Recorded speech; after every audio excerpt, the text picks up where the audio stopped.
묵상기도 드림으로 8월 둘째 주 주일 예배를 하나님 앞에 함께 드리겠습니다. 복되신 주님, 은혜와 사랑을 감사드립니다. 우리의 삶의 정황이 항상 우리의 기대대로 좋은 날들이 되지는 못하지만 그럼에도 불구하고 이 모든 날들 가운데 합당한 은혜를 주시고 우리를 인도하여 주시는 선하신 하나님을 더욱 의지하는 저희가 되게 하여 주시옵소서. 저희의 마음에 믿음의 담대함을 주시고 두려워 떨기보다는 주님을 바라볼 수 있는 믿음의 사람이 되게 하여 주시옵소서. 오늘도 함께 예배를 드립니다.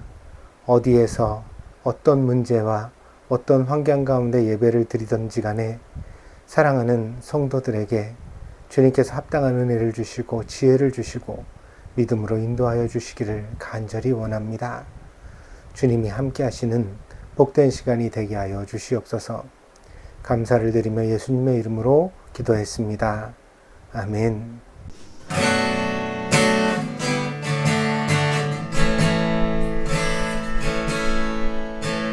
아버지 사랑 내가 노래해, 아버지 은혜 내가 노래해. 그 사랑 변함없으신, 거짓없으신, 성실하신 그 사랑. 상갈 때 꺾지 않으시는, 꺼져가는 등불 끄지 않는 그 사랑 변함없으신, 거짓없으신, 성실하신 그 사랑.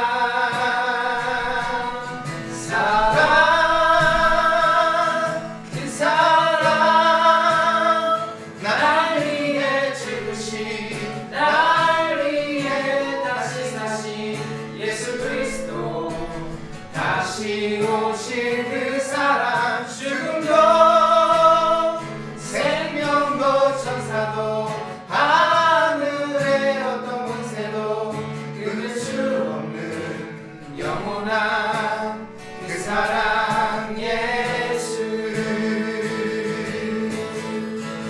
그 사랑 날 위해 죽으신, 날 위해 다시 사신 예수 그리스도.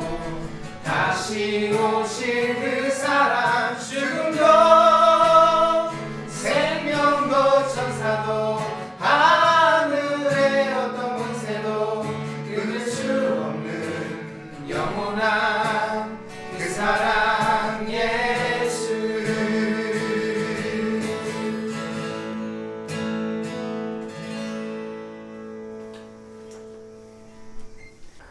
오늘 말씀은 아가서 1장 5절에서 10절입니다. 봉독하겠습니다. 예루살렘의 아가씨들아, 내가 검어서 예쁘단다. 게달의 장막 같고 솔로몬의 휘장 같다는구나. 내가 검다고 내가 햇볕에 그을렸다고 나를 깔보지 말아라. 오빠들 성화에 못 이겨서 나의 포도원은 버려둔 채 오빠들의 포도원들을 돌보느라고 이렇게 된 것이다. 사랑하는 그대여, 나에게 말하여 주세요. 임은 어디에서 양떼를 치고 있습니까? 대낮에는 어디에서 양떼를 쉬게 합니까? 양떼를 치는 임의 동무들을 따라다니며 임 있는 곳을 물으며 헤매란 말입니까? 여인들 가운데서도 빼어나게 아리따운 여인아, 내가 정말 모르겠거든. 양떼의 발자취를 따라가거라. 양치기들이 장막을 친 곳이 나오거든 그 곁에서 너의 어린 염소떼를 치며 기다려 보아라. 나의 사랑, 그대는 바로의 병거를 끄는 날랜 말과도 같소. 따은 머리채가 흘러내린 임의 두 볼이 귀엽고 구슬 목걸이 감긴 임의 목이 아름답소. 앞으로 몇 주간 아가서를 설교할 생각입니다. 설교는 개인적인 의도를 지향하고 말씀의 빛을 따라가야만 합니다. 설교자가 누군가를 생각하고 설교를 준비하면 그 주에는 꼭 그 사람이 교회에 오지 않거나 혹은 그 설교를 들어도 감동받지 않는 모습을 보게 됩니다. 결과적으로 의도된 설교는 하나님의 은혜를 낳지 못하는 것 같습니다. 그래서 좋은 설교는 오직 하나님의 의도로만 이루어져야 합니다. 때문에 설교에 있어 중심은 설교자 자신의 지식이나 의도가 아니라 바로 영감이어야만 하는 것입니다. 영감은 설교자가 자신을 비울 때에 우연처럼 만나지는 것입니다. 기도하고 말씀을 묵상하고 교회와 교우들을 깊이 생각할 때 설교자의 마음을 두드리시는 성령님의 감동을 만나게 되는 것입니다. 아가서를 설교하기로 마음먹은 지 이미 몇 달이 지났습니다. 그동안 생각하고 기도하는 동안에 하나님은 많은 일들과 대화를 통해 그리고 묵상을 통해 저를 인도해 가셨습니다. 그 은혜가 이 설교를 이제부터 듣게 되어질 여러분에게도 똑같이 임하기를 간절히 바랍니다. 먼저 오늘은 아가서의 개요를 여러분에게 말씀드려 보겠습니다. 아가서는 솔로몬의 노래입니다. 이 아가라는 말의 뜻은 노래 중에 노래라는 뜻입니다. 그래서 영어 성경에는 Song of Songs라고 되어져 있습니다. 가장 가치 있는 노래, 가장 아름다운 노래, 가장 훌륭한 노래라는 뜻을 담아내고 있습니다. 이 아가서를 읽을 때에는 개인적으로 세번역 성경을 권합니다. 그래서 오늘 설교에도 세번역 성경의 본문을 가지고 왔습니다. 왜냐하면 다른 번역들은 그저 원문을 직역하였지만 세번역은 그 노래의 주체들을 구분하여 우리에게 밝혀주고 있기 때문입니다. 그래서 남자의 노래가 있고 여자의 노래가 있고 그리고 또 친구들의 노래가 있습니다. 이것은 이제 좀 구분에 따라 남자와 여자의 노래로만 구분하는 그런 학자들도 있지만 여기 이제 그 친구들의 노래, 그러니까 제3자가 되어지는 사람들이죠. 이 사람들의 노래가 곁들여져 있도록 그렇게 이제 그렇게 구성되어져 있습니다. 그래서 이렇게 구분하여서 이 아가서를 읽다 보면 마치 한 편의 뮤지컬이나 오페라의 대본을 읽는 것과 같은 그런 느낌을 받게 됩니다.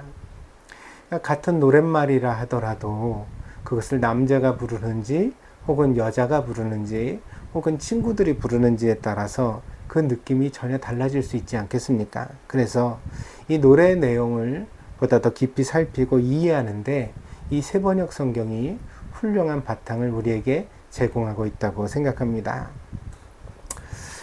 여러분 시편을 읽으실 때도 이 세번역 성경을 읽어보시면 좋습니다.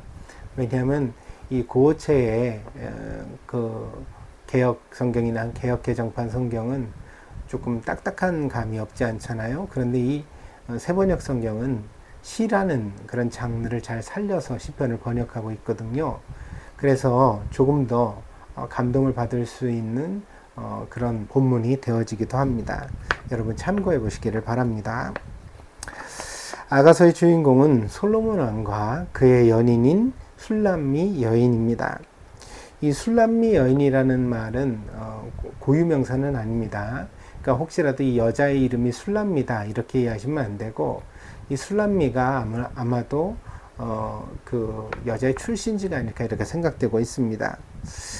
정확하게는 그 의미를 알지 못하기 때문에 여러 가지 추측이 있습니다. 그 술람미라고 하는 것이 술람이라는 말이 솔로몬이라는 말과 비슷한 그런 발음을 가지고 있잖아요. 그래서 이 술람미가 솔로몬의 여자라는 의미를 가졌다 이렇게 이제 주장하는 학자들도 있고요. 또 이스라엘의 남부지방에 수넴이라는 곳이 있습니다. 이 수넴 여인을 술람미 여인이라 이렇게 이제 지칭을 했다. 이렇게 보는 학자들도 있습니다. 또 아가서에서 오늘 본문에 우리가 읽은 대로 이 여인이 자신의 피부색이 검다라고 말하고 있거든요.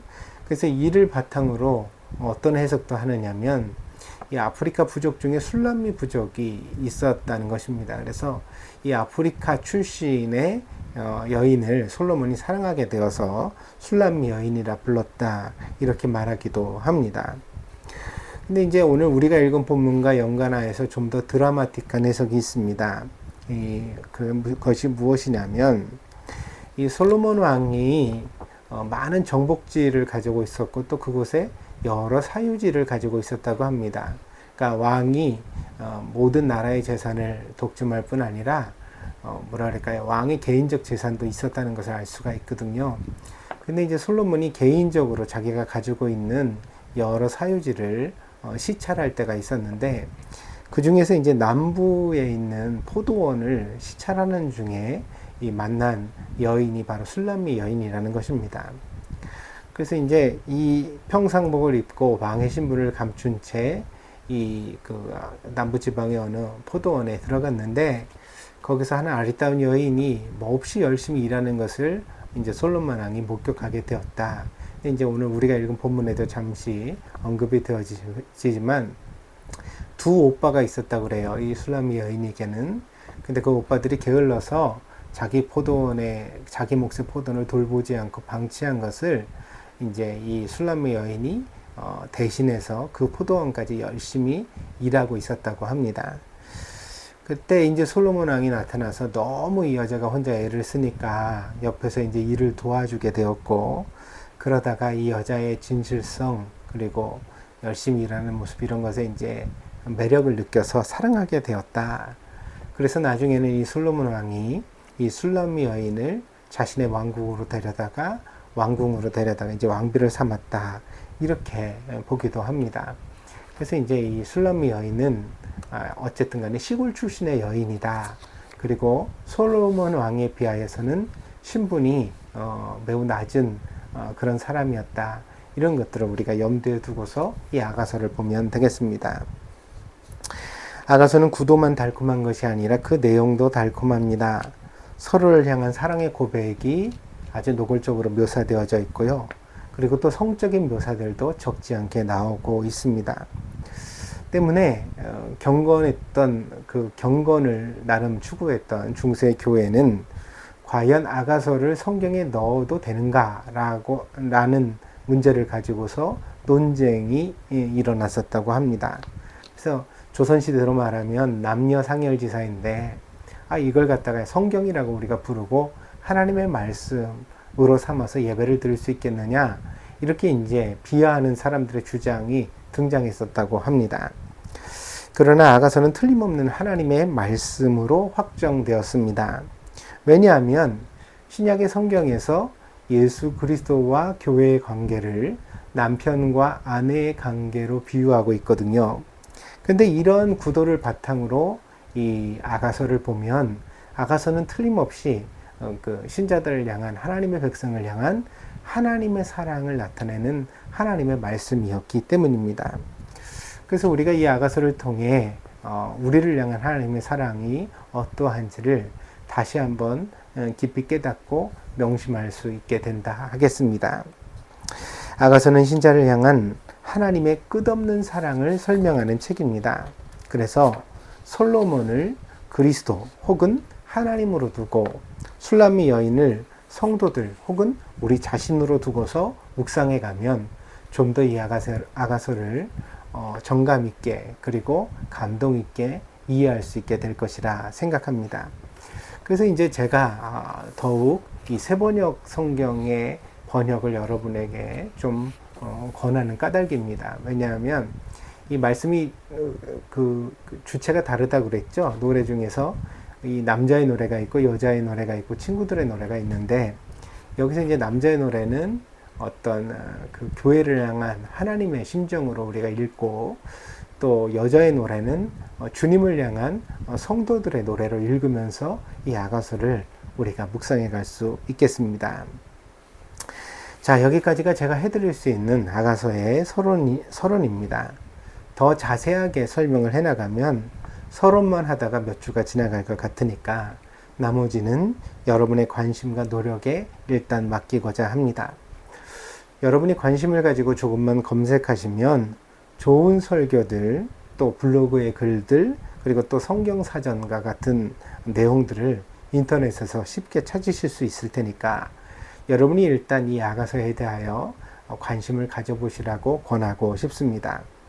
다만 인터넷에 나오는 모든 정보가 모두 정확한 것은 아니니까 혹여 조금 기발한 것을 발견하게 된다면 목사에게도 알려주셔서 검증하고 확인해서 수용할 수 있게 되어지기를 바랍니다. 그래서 야 이거는 정말 기막힌 해석이다 그러면서 여러분 나름대로 무작정 확신하고 믿지 마시고요. 그래서 아가서는 이런 책이야 그러면서 사람들한테 함부로 설명해서는 안 됩니다. 그러지 마시고 혹시 또 기발한 것을 제가 설명드린 것과 다른 뭔가 기발한 해석을 여러분이 발견하게 되면 꼭 목사에게 의논해 주시기를 바랍니다. 제가 좀 검토를 해보고 그것이 과연 성경적인가 어떤 신학적으로 교리적으로 맞는가를 검증해 봐서 여러분들에게 또 설명을 드리도록 할 테니까 이렇게 우리가 서로 함께 노력해 가면서 성경을 알아가는 즐거움이 우리 동경드림교회에 넘치기를 바랍니다. 자, 오늘 우리의 본문에서 이제 처음 나오는 내용이 게달의 장막과 솔로몬의 휘장입니다. 5절을 한번 읽어보겠습니다. 예루살렘의 아가씨들아 내가 검어서 예쁘단다. 게달의 장막 같고 솔로몬의 휘장 같다는구나. 그래서 솔로몬의 휘장을 살마의 휘장이다 이렇게도 한다. 이제 그 역본에 따라서는 그렇게도 나온다. 이렇게 이제 친절하게 설명되어져 있습니다. 이 솔로몬의 휘장이 맞냐 살마의 휘장이 맞냐 이것은 구분하실 필요가 없습니다. 왜냐하면 솔로몬이라는 이름의 뜻이 샬롬과 비슷하죠. 평화라는 뜻입니다. 솔로몬은 평화라는 이름을 가지고 있습니다. 근데 이 살마도 역시 같은 발음이잖아요. 그래서 약간 솔로몬의 이름의 변형이라고 보시면 되겠습니다. 그래서 솔로몬의 휘장이나 살마의 휘장은 역본에 따라 쓰여진 단어가 다를 뿐 사실은 같은 내용이다. 이렇게 이해를 하시고 그럼 이제 게달의 장막은 뭐고 솔로몬의 휘장은 뭐냐 이것을 이제 이해하는 것이 오늘 본문을 들어가는 처음 문이 되겠습니다. 먼저 게달의 장막은 베두인족의 텐트입니다. 이 게달이요, 베두인족의 조상입니다. 그래서 성경을 보면 그 기원이 나옵니다. 아브라함의 아들 중에 이스마엘이 있거든요. 그런데 이스마엘이 낳은 아들 중에 두 번째 아들이 게달입니다. 이것을 창세기 23장 13절에서 확인할 수 있습니다. 사막에 사는 부족이니까요, 이제 텐트를 쳤는데 뜨거운 햇볕을 피할 수 있는 특별한 텐트를 쳤다는 거죠.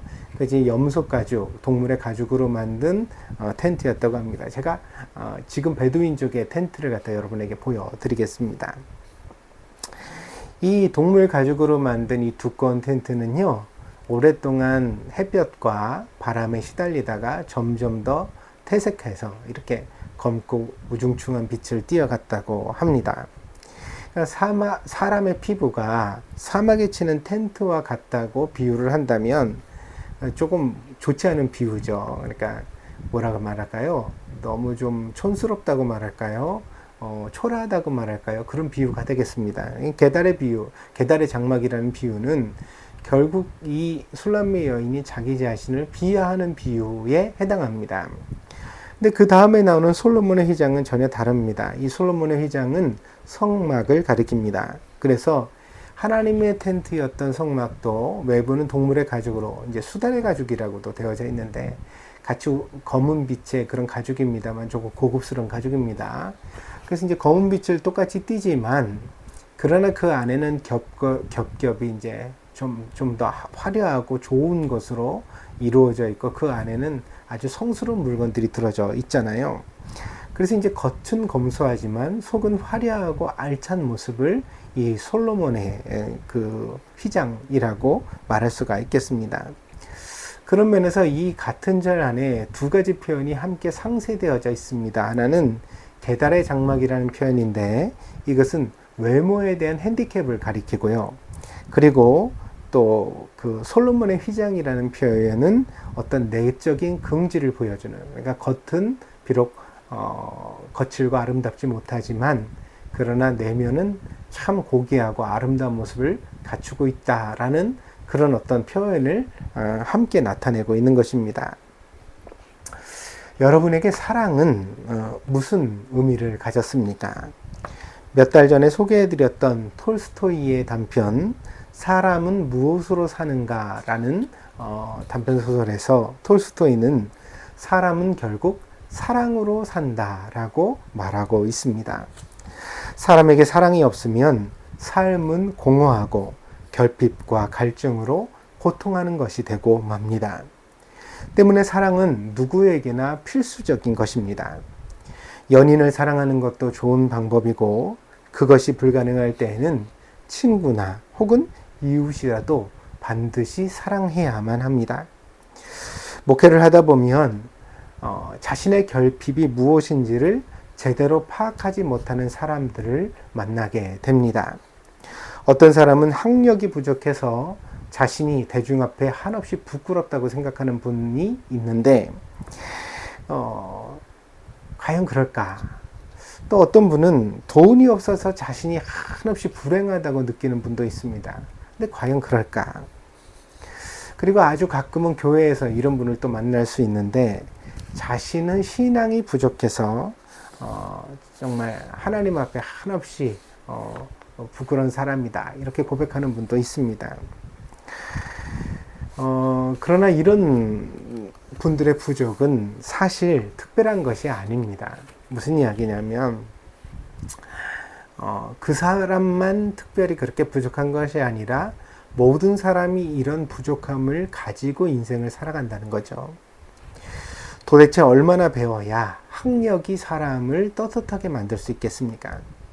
또 돈을 얼마나 가져야 비로소 자신이 행복하기에 충분하다고 말할 수가 있겠습니까? 그러니까 돈을 많이 가진다고 무조건 무한정하게 많이 행복해지는 것은 아니거든요. 그러니까 이게 음식과 비슷하다고 저는 생각을 하는데 배가 아주 몹시 고플 때는 한 그릇 밥이 중요하죠. 그것이 생존의 갈림길 아닙니까? 근데 이제 한 그릇을 먹고 나서 이제 우리가 이제 그 어떤 허기를 달랬을 때 행복감을 느끼잖아요. 그렇다면 과연 두 그릇의 밥은 그 두 배 행복을 줄 수 있을까? 혹은 세 그릇의 밥은 세 배 행복을 줄 수 있을까? 10그릇의 밥은 10배 행복을 과연 줄 수 있을까? 이렇게 생각을 해보면 전혀 아니죠.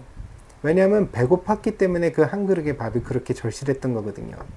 그러니까 정말 찢어지게 가난한 시절에 조금 물질적 여유를 가지게 되는 것은 분명히 사람에게 행복을 줍니다. 그러나 그렇다고 해서 돈을 많이 벌수록 무한정 행복해지는 것은 결코 아니라는 말이죠.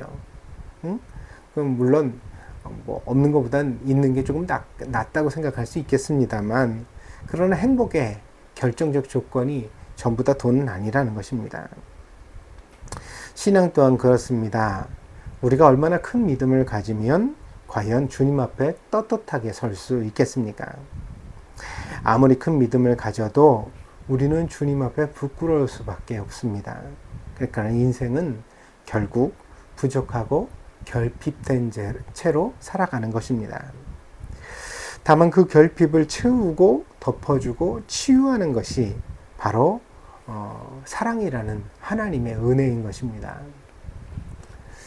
그래서 우리가 많이 배우지 못해도 많이 가지지 못해도 혹은 큰 믿음을 가지지 못해도 우리가 사랑한다면 그리고 사랑을 받는다면 이 모든 결핍과 어떤 문제들을 뛰어넘을 수 있다는 거죠. 하나님의 은혜가 그러하다는 것입니다. 그래서 사람은 사랑을 하고 사랑을 받아야 합니다. 사람이 사랑을 하고 사랑을 받을 때 비로소 그 사람이 빛나는 것을 발견할 수 있습니다. 저는 이 사실을 목회를 할수록 그리고 나이가 들수록 더욱 확신하게 되었습니다. 학력의 열등감은 그 무지에도 불구하고 사랑하고 존중해 줄 사람을 만남으로 치유될 수 있습니다. 늘 못 배웠다고 무시당하던 사람이 어느 날 진짜 많이 배웠는데도 불구하고 자기를 존중해 주고 사랑해 주는 누군가를 만나면 더 이상 이제 그 학력은 그렇게 중요한 문제가 아니라는 거죠. 왜냐하면 그 사람을 통해서 자신의 어떤 가치가 업그레이드 되는 것을 느끼기 때문에 진짜 지혜가 무엇인지를 발견해 가기 때문에 그렇게 이제 치유되는 거죠. 내적인 열등감이. 또 마음의 가난은 돈이 아니라 사랑으로 충만하게 되어져 있습니다. 그래서 돈이 좀 덜 벌어도 부족해도 사랑할 사람들이 곁에 있으면 비로소 행복을 느끼게 된다는 것입니다. 적게 가지고도 함께 행복할 수 있다는 것, 사랑은 우리를 그렇게 깨달을 수 있게 해줍니다.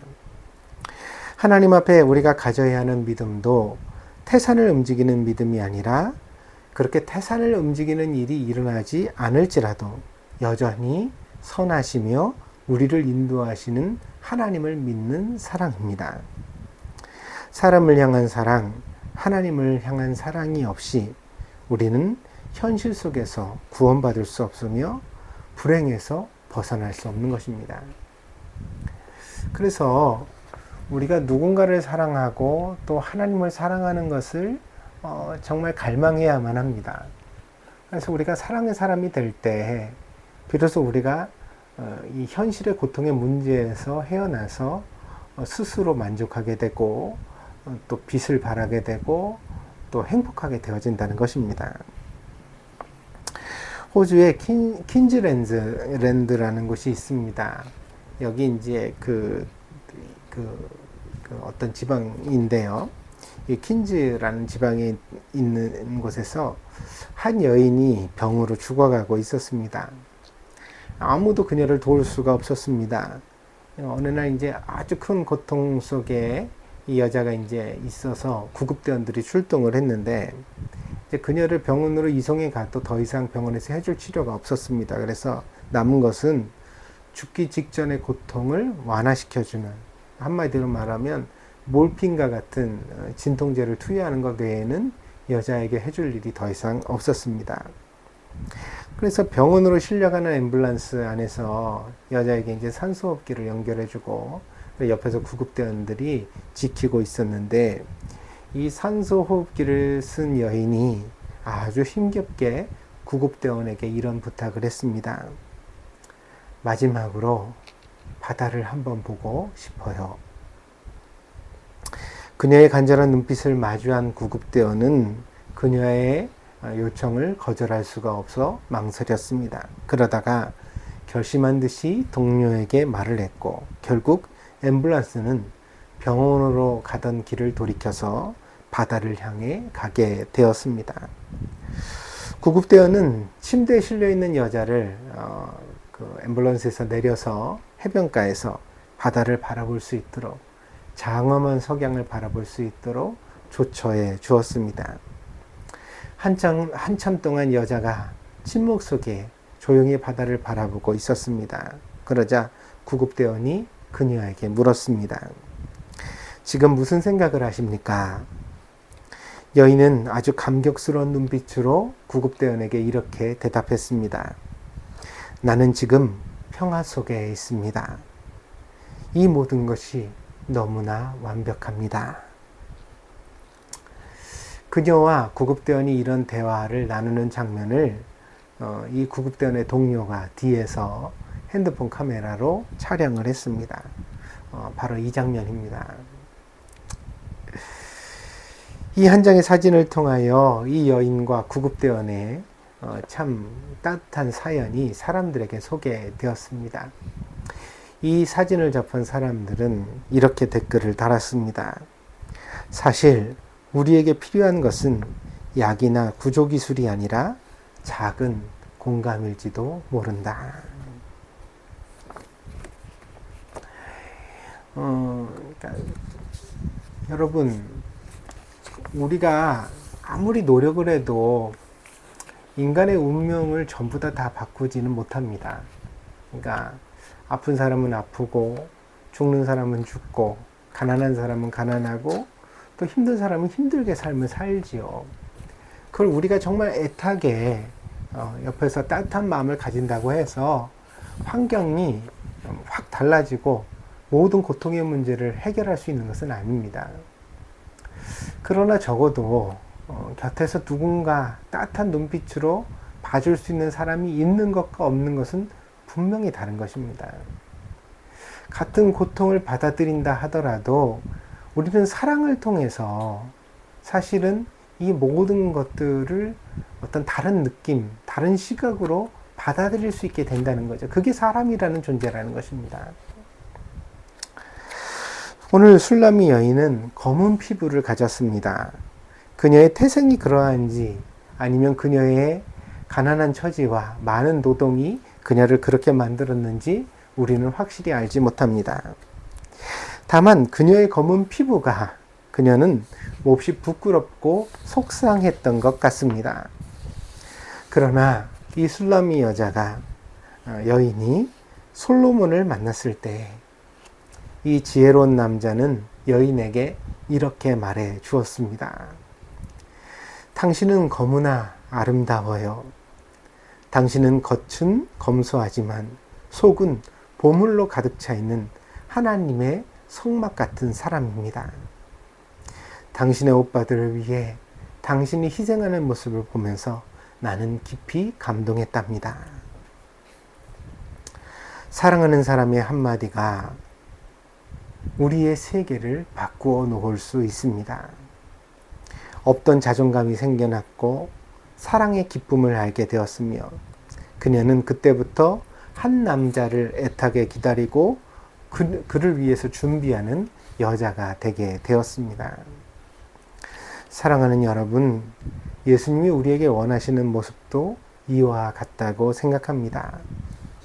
율법의 지식만 가득 차서 냉담하게 남의 잘못을 정죄하는 그런 종교인이 아니라 혹은 노동의 피곤함에 쩔어서 마른 나무처럼 점점 메말라가는 그런 인생이 아니라 웃고 기뻐하고 떠들고 노래하고 다시 한번 힘을 내어 열심히 살아가는 그런 모습을 주님께서 우리에게 기대하시고 있는 것이 아닐까요?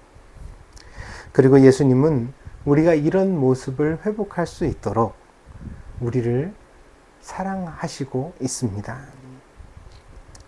날마다 우리에게 최선의 사랑을 주시고 있습니다.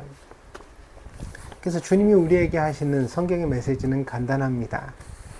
아가서를 통해서 드러나는 바도 그것이고요. 그게 뭐냐면 내가 너를 사랑하는데 왜 걱정하느냐?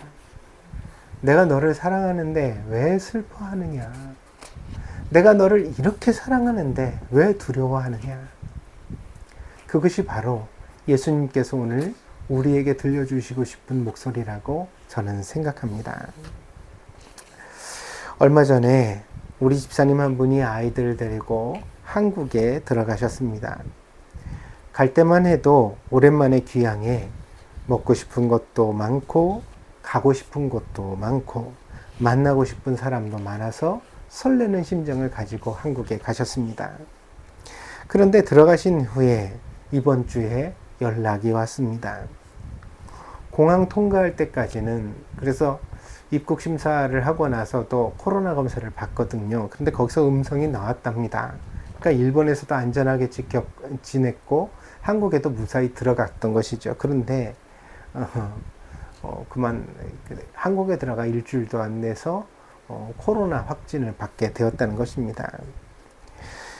집사님만 그런 것이 아니라 그 가족이 모두 다 코로나에 감염되어지는 큰 일을 당하게 되었습니다. 더구나 큰딸은 면역이 약하고 기침이 심해서 지금 병원에 입원까지 해 있다고 합니다. 결국 돌아오는 비행기표도 연기하고 지금은 치료에 전념하고 있다는 소식을 듣게 되었습니다. 얼마나 속이 상하겠습니까? 우리 2, 3년 만에 들어간 한국인데 정말 신나게 다니고 또 재밌게 지내야 될 시간을 지금 이제 코로나로 인해서 발이 묶이고 또 걱정을 하면서 지내야 되니까 얼마나 속이 상했겠습니까? 소식을 듣고 나서 저는 병원에 입원해 있는 아이를 위해 먼저 잠시 기도를 하고 그리고 나서 그 집사님에게 이렇게 톡을 보냈습니다. 사고처럼 생긴 일들도 지나고 보면 필요해서 주님이 그렇게 인도하신 경우가 적지 않습니다.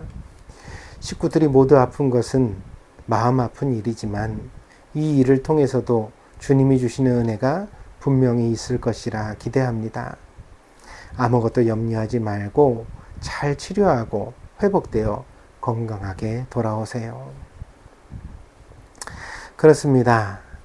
저는 아무리 힘든 일이 생겨도 주님의 사랑을 의심하지 않겠습니다. 비록 사망의 음침한 골짜기를 지나게 될지라도 결국에는 목자 되시는 주님께서 나를 지켜주시고 푸른 추장으로 인도해 가실 것이라는 사실을 믿고 의지하겠습니다. 왜냐하면 나보다 더 나를 잘 아시고 나보다 더 나를 사랑하시는 분이 바로 나의 예수님이라고 믿기 때문입니다. 사랑하는 여러분, 인생에는 참으로 우여곡절이 많이 있습니다. 그러나 이 모든 것을 이기는 힘이 사랑에 있다고 믿습니다. 사람은 다치고 아파서 죽는 것이 아닙니다. 이 다치고 아픈 일은 우리의 몸은 죽일 수 있지만 마음까지 죽이지는 못합니다. 사람은 사랑을 받지 못할 때, 그리고 사랑을 하지 못할 때 비로소 마음까지 죽어가는 것입니다. 그러므로 오늘 여러분의 마음에 사랑이 회복되기를 간절히 축복합니다. 남편과 아내를 향한 사랑이 회복되기를 바랍니다. 여러분의 아이를 바라볼 때 빛나던 그 눈빛, 보기만 해도 막 감동스러운 눈빛이 있죠. 그래서 우리가 사랑하는 아이를 표현할 때 눈에 넣어도 안 아픈 자식이다. 근데 이게 진짜 그냥 나온 표현이 아니거든요.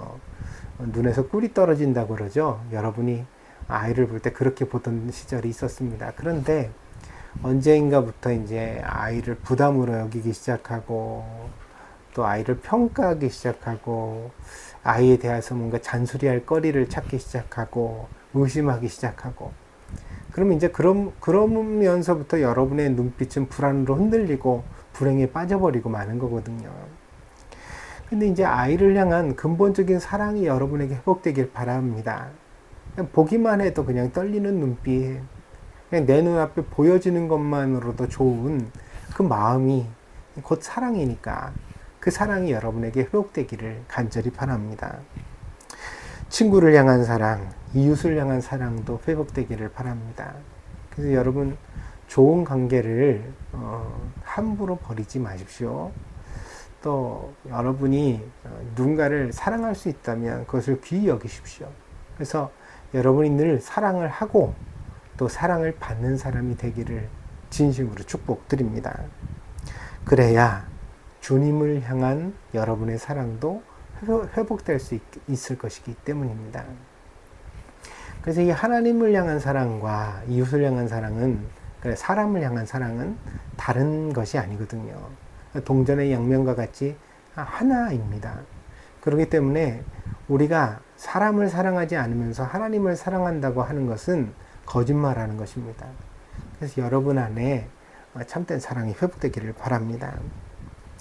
마지막으로 요한계시록에 나오는 에베소 교회를 향한 주님의 말씀을 전하는 것으로 오늘 설교를 마치도록 하겠습니다. 요한계시록 2장 1절에서 5절입니다. 에베소 교회의 사자에게 편지하라. 오른손에 있는 7뼈를 붙잡고 7 금 촛대 사이를 거니시는 이가 이르시되 내가 내 행위와 수고와 내 인내를 알고 또 악한 자들을 용납하지 아니한 것과 자칭 사도라 하되 아닌 자들을 시험하여 그의 거짓된 것을 내가 드러낸 것과 또 내가 참고 내 이름을 위하여 견디고 게으르지 아니한 것을 아노라. 그러나 너를 책망할 것이 있나니 너의 처음 사랑을 버렸느니라. 그러므로 어디서 떨어졌는지를 생각하고 회개하여 처음 행위를 가지라. 만일 그리하지 아니하고 회개하지 아니하면 내가 내게 가서 내 촛대를 그 자리에서 옮기리라. 그러니까 사랑이 회복되지 않으면 교회는 교회일 수 없는 겁니다. 신자도 신자일 수 없는 거죠. 그래서 오늘 꼭 주님의 이 말씀을 우리가 깊이 묵상하고 새겨서 우리 안에 사랑을 회복해가는, 그것을 위하여 기도하고 노력하는 우리 동경드릴게 모든 성도들이 되어지기를 바랍니다. 기도하겠습니다.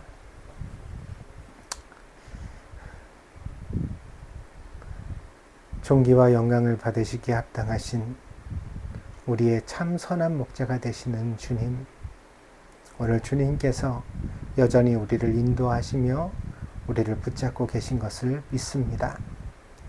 우리가 바라는 대로 되지 않을지라도, 우리 인생에 많은 역경과 결핍이 있을지라도, 이 모든 것에도 불구하고 주님이 우리를 사랑하심을 믿고 의심하지 않는 참신자가 될 수 있도록 우리를 인도하여 주시옵소서.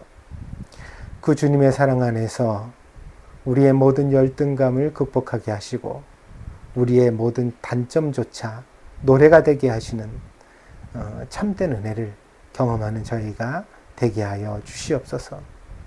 주님은 우리가 훌륭해서 사랑하시는 것이 아니라 우리가 부족한 것을 알면서도 사랑해 주시는 분입니다. 이 주님의 사랑을 다시 한번 깊이 감동하고 깨닫고 우리도 이 주님을 본마다 서로 사랑할 수 있는 신자들이 되게 하여 주시옵소서. 감사를 드리며 예수님의 이름으로 기도했습니다. 아멘.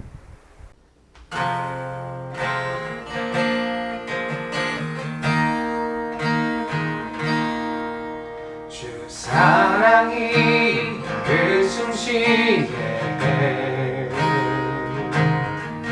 세상 그 어떤 어려움 속에도 주 은혜로 나를 돌보시며 세상 끝날까지 지켜주시네. 주 사랑이 나를 이끄시네. 내가 갈 수 없는 그곳으로 주의 사랑 나를 붙드시며 세상 끝날까지 인도하시네. 주님만이 내 아픔 아시며 주님만이 내 맘 어루만지네. 어느 누구도 나를 향하시 주님의 사랑을 끊을 수 없네. 주님만이 내 능력이시며 주님만이 나의 구원이시네. 어느 누구도 나를 향하시 주님의 사랑을 끊을 수 없네. 주님만이 내 아픔 아시며 주님만이 내 맘 어루만지네. 어느 누구도 나를 향하시 주님의 사랑을 끊을 수 없네. 주님만이 내 능력이시며 주님만이 나의 구원이시네. 어느 누구도 나를 향하시 주님의 사랑을 끊을 수 없네.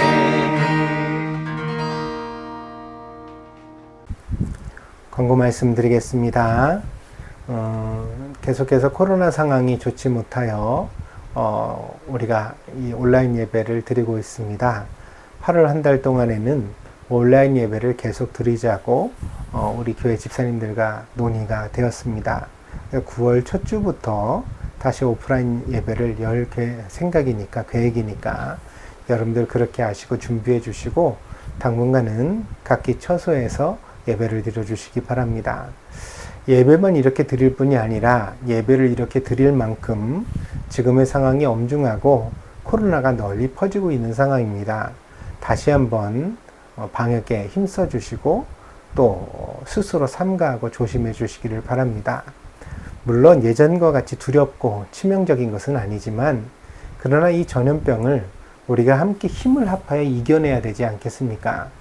나은 사람쯤이야 괜찮다라고 생각하는 그 방관하는 마음이 이 병을 더 많이 퍼지게 만들고 많은 노인들과 어린아이들을 생사의 갈림길에 놓이게 만든다는 사실을 우리가 잊지 말아야 되겠습니다. 그리하여 다시 한번 손 씻기, 마스크 쓰기, 그리고 사람들 많이 모이는 곳을 삼가하고 가지 않기, 우리가 그렇게 노력을 하면서 함께 또 하나님의 은혜를 위하여 기도해 주시기를 당부를 드립니다. 지난 한 주 동안에는 한국에 큰 수해가 있었습니다. 일본도 태풍이 지나간다는 소식을 우리가 듣고 있는데요. 여름이 무렵 될 때만 하면 꼭 이렇게 많은 곳에서 수해를 당하는 소식을 우리가 접하게 되는 것 같습니다. 우리에게는 비록 큰일이 지금까지 생기지 않았습니다만 어떤 사람들은 이 일로 집도 잃고 생명도 잃는 일이 계속되고 있습니다. 이런 수해와 같은 일이 일어나지 않도록 미연에 방지되도록 우리 함께 다 같이 나라를 위해, 공무원들을 위해 중보하고 기도해 주시기를 다시 한번 부탁을 드립니다. 어려움에 처한 사람들을 우리가 함께 위로하고 함께 살 길을 찾아가는 그런 성도들이 되어야 되겠습니다. 말씀드린 대로 예배는 8월 한 달 동안에는 온라인 예배로 드려지고 그러는 동안 또 아마도 오늘 이제 설교를 시작한 처럼 아가서 강해를 하게 될 것 같습니다. 여러분들 다시 한번 아가서를 관심 가져주시고 묵상해 주셔서 하나님 말씀과 깊은 교제를 하는 우리 동경드립교 성도들이 되어지기를 바랍니다. 한국에 들어가신 성도들이 이제 돌아올 때가 되고 있습니다. 잘 마무리하고 무사히 돌아올 수 있도록 설교 중에도 말씀을 드렸습니다만 이 코로나 감염이 심각해서 우리 성도들도 여러 가지로 위협을 받고 있습니다. 코로나에 걸린 분들은 아프지 않고 잘 회복되기를 위해서 기도해 주시고 또 안 걸린 분들은 끝까지 무사히 잘 돌아올 수 있도록 기도해 주시고 모든 성도들이 건강하고 기쁘게 만날 수 있도록 온 교회가 같이 기도해 주시기를 당부를 드립니다. 그리고 들어오시는 대로 또 목사에게 말씀해 주시면 감사하겠습니다. 꼭 그렇게 소식이 잘 있기를 바랍니다. 그리고 우리 교회 투병 중에 있는 성도들을 위해서 기도 바랍니다. 우리 최동현 집사님 잊지 말고 기도해 주시고 또 이명희 권사님, 우리 최진웅 집사 어머님, 그리고 또 유주 아빠, 그 아버님, 또 그 장소 집사 아버님도 위해서 기도해 주시고 뿐만 아니라 여러분들 부모님이 전부 다 크고 작은 병환 중에 계시다는 사실을 알고 있습니다. 꼭 치명적이고 위험한 상황이 아니라 할지라도 우리가 부모님들 건강 위해서 함께 기도해야 되겠습니다. 그래서 병환 중에 계신 분들을 위해서 기도해 주시고 특별히 목사가 간절히 부탁을 드리기는 우리 최동현 집사님 위해서 많이 기도해 주시기를 바랍니다. 꼭 좋은 소식이 있도록 여러분들 같이 마음을 모두 주시면 감사하겠습니다. 그 8월 한 달 동안 온라인 예배가 지속되는 동안 목사는 여러분들에게 개별적으로 또 좀 만나고 신방하고 상담을 하는 시간을 가지려고 생각하고 있습니다. 우리가 서로 어떤 상황이든지 더 깊은 신앙생활을 할 수 있도록 함께 노력해가는 그런 동경드림교회가 되었으면 좋겠습니다. 여러분 모두에게 이번 한 주간도 하나님의 큰 사랑과 은혜가 넘치는 그런 한 주간이 되시기를 축복합니다. 감사합니다. 마지막 찬양 드리고 그리고 축도로 예배를 폐하도록 하겠습니다.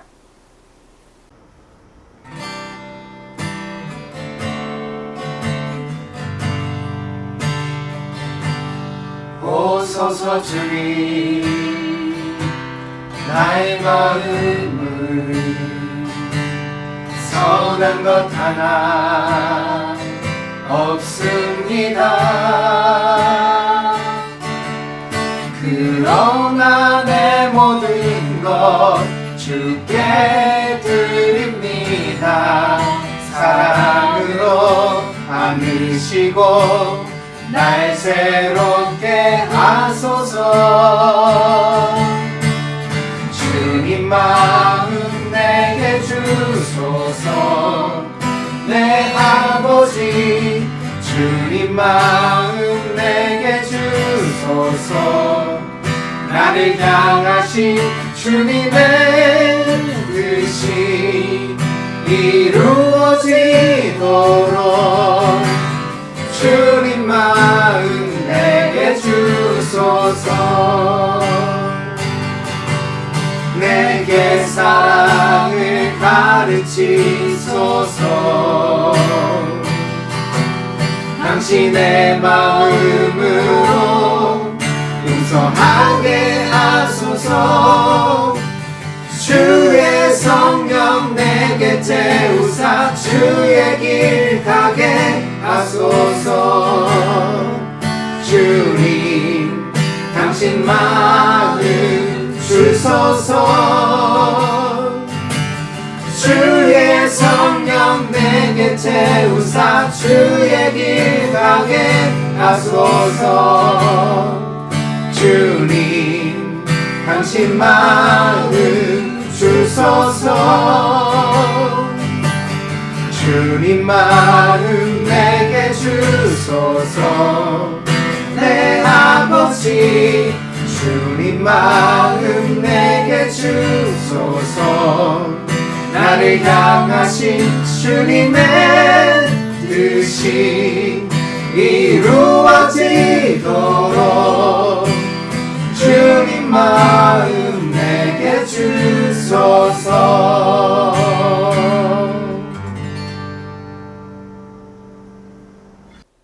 복의 근원이 되시는 주님, 주님의 은혜와 사랑을 감사드립니다. 우리가 지금까지 살아온 것도 주님의 은혜요. 지금 우리가 서 있는 이 자리도 주님의 은혜이며 앞으로 우리가 걸어갈 길도 주님의 은혜 가운데 있음을 믿습니다. 그러므로 그 어떤 환경과 여건 가운데서도 실망치 않고 낙심하지 않고 오직 믿음으로 주님을 바라볼 수 있는 우리 동경드림교회 모든 성도들이 될 수 있도록 은혜로 인도하여 주시옵소서. 주님 앞에 아끼지 않고 자신의 삶과 소유를 바치는 귀한 성도들의 헌신을 하나님 기억해 주시고 저들이 가는 곳마다 주님의 향기가 넘치게 하시기를 원합니다. 저들을 통하여 하나님의 영광이 마땅히 나타나게 하시고 무엇을 하든 어디를 가든 늘 하나님의 자녀답게 긍지를 잃지 않는 복된 성도들이 될 수 있도록 인도하여 주시옵소서. 사랑하는 주님, 성도들의 가정을 위하여 복을 빕니다. 저들의 가정이 복되어 평화가 넘치게 하시고 항상 기쁨과 웃음소리가 가득한 귀한 가정이 될 수 있도록 축복하여 주시옵소서. 주님, 저들의 물질이 비록 넉넉하지 못할지라도 항상 서로를 향한 사랑으로 충만하여 넉넉한 가정이 되어지게 하여 주시고 부모가 자녀를 사랑하며 자녀가 부모를 공경하며 함께 사랑으로 똘똘 뭉치는 복된 가정이 될 수 있도록 인도하여 주시옵소서. 부부가 서로 존경하며 사랑하게 하여 주시고 자녀를 하나님의 말씀과 훈계로 양육하게 하시며 하나님 언제나 믿음으로 하나 되는 복된 가정 될 수 있도록 인도하여 주시옵소서. 저들의 일터에 보람을 주셔서 땀 흘려 수고한 것마다 합당한 결실이 맺혀지게 하시고 또한 그 결실을 가지고 가정을 꾸리며 교회를 섬기며 많은 이웃들에게 복되게 나눠줄 수 있는 힘 있는 인생 될 수 있도록 축복하여 주옵소서. 저들이 부족하지 않게 하시고 저들이 늘 모든 것을 충만하여 하나님 앞에 감사와 찬양을 드리는 복된 인생 될 수 있도록 인도하여 주시옵소서. 무엇보다 믿음의 축복을 주시기를 원합니다. 주님, 항상 주님을 신뢰하여 흔들리지 않게 하시고 어떤 환경에서나 늘 감사하고 찬양하고 사랑하는 복된 성도들이 될 수 있도록 인도하여 주시옵소서. 모든 것에 넘치게 하시는 주님의 은혜를 믿습니다. 들어와도 복을 얻고 나가도 복을 얻게 하시고 앉아도 복을 얻고 일어나도 복을 얻는 복된 성도들 될 수 있도록 하나님 축복하여 주시옵소서. 지금은 우리 교회 머리가 되시는 예수 그리스도의 한량없는 은혜와 아버지 하나님의 그 변함없고 다함이 없는 사랑하심과 날마다 그리스도의 말씀으로 우리를 채워주시고 우리를 사랑하여 주시는 보혜사 성령님의 교통하시며 내재하시며 충만하신 역사가 오늘 동경드림교회에서 예배드린 사랑하는 성도들 머리 위에 저들의 가정과 직장과 학업 위에 저들의 모든 인생의 아름다운 길 위에 지금으로부터 영원히 함께 계실지어다.